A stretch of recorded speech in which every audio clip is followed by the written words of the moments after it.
Professor Nageswararao గారిపై అనేక కేసులు బుక్ చేస్తున్నారు ఎఫ్ఐఆర్‌లని విన్నాను. అసలు ఏంటి సబ్జెక్టు? అమెరికాలో బిజీగా ఉన్నాను కదా! అంటే చాలామంది కాల్ చేసి ఇది చాలా అన్యాయం జరుగుతుందండి. ప్రొఫెసర్ నాగేశ్వరరావు గారు అందరి గురించి మాట్లాడతారు. అది సత్యమే.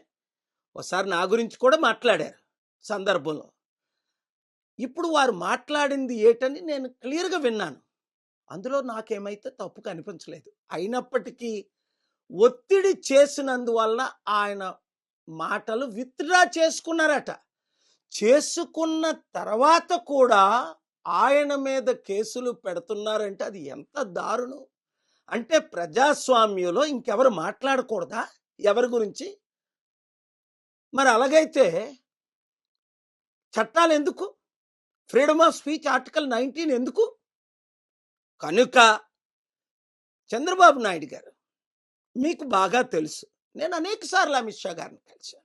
కలిసినప్పుడు మీ అందరి సబ్జెక్టులు మాట్లాడుకున్నాం. ఆయన స్టాల్ లీడర్ అమిత్ షాజీ. ఆయన చైల్డిష్ లీడర్ కాదు. ఆయన రైట్ డెసిషన్స్ తీసుకుంటారు ఈ ఈ కొన్ని విషయాల్లో. ఆ విషయం మీకు కూడా తెలుసు. ఏమో నాకైతే ప్రొఫెసర్ నాగేశ్వరరావు గారు మాట్లాడినవి సత్యమని అనిపిస్తుంది నాకున్న అనుభవంతో. పోనీ ఏదైనా ఆయన విత్‌డ్రా చేసుకున్నారు కదా! ఆ తరువాత మీరు ఒక ఫాదర్ ఫిగర్ ఆల్మోస్ట్ 80 ఇయర్స్ ఏజ్‌లో ఈ యంగ్ పొలిటీషియన్స్ లాగా మీరు బిహేవ్ చేస్తే మరి మీకు జగన్మోహన్ రెడ్డికి ఉన్న తేడా ఏంటి? మీరు అందరికీ బుద్ధి చెప్పాలి. ఒకటి గుర్తుంచుకోండి. ఫాదర్ ఫిగర్‌గా మీరు ఉన్నంత వరకు మీకు కొంత క్రెడిబిలిటీ ఉంటది. ఇలాంటి చిల్లర రాజకీయాల్లో ఎవరైనా మాట్లాడితే నాలుగు కోసేస్తాం అని మీరు కూడా దిగజారిపోతే అది మీకు నష్టం, మీ పార్టీకి నష్టం. నాలాంటి పెద్దవారి ద్వారా మీరు అనవసరంగా కొన్ని ఇష్యూలు మీరు ఫేస్ చేయవలసి ఉంటుంది. కనుక తక్షణమే ప్రొఫెసర్ నాగేశ్వరరావు గారి మీద పెట్టిన కేసులన్నీ విరమించుకోవాలి, విత్‌డ్రా చేయాలి.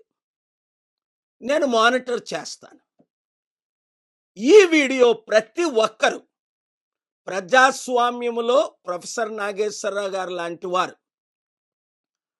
ఎప్పుడు మాట్లాడుతూనే ఉండాలి, ఎప్పుడు ప్రశ్నిస్తూనే ఉండాలి. అందులో యువకులు ఈరోజు నిరుద్యోగులు ఎన్ని కష్టాల్లో ఉన్నారు, రైతులు ఎంత ఇబ్బందుల్లో ఉన్నారు.